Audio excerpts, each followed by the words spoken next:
Hi guys, welcome back with me again in this channel. On today's tutorial, I'm going to show you how you can create this trending cinematic reels editing using Capcut. So first you can just add the clips that you want to edit. Here I have 3 clips, and what you need to do next is go to the beginning of the second clips, and then here swipe through the toolbar until you find the freeze options.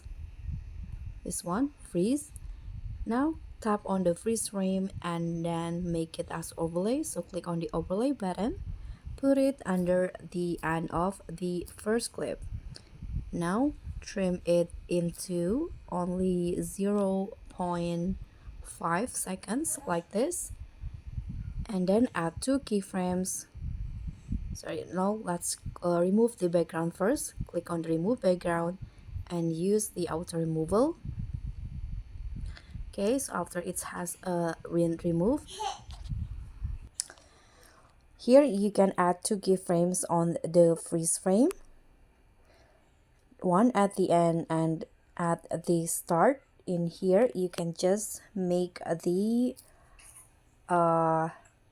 freeze frame smaller, so there will be this animations, this pop-up animations on the freeze frame, just like that. And here what you need to do is just repeat the steps for each of the clips. So that's all from me. Thank you so much for watching. Don't forget to like, comment, and subscribe. Also, click on the thanks button below. Bye.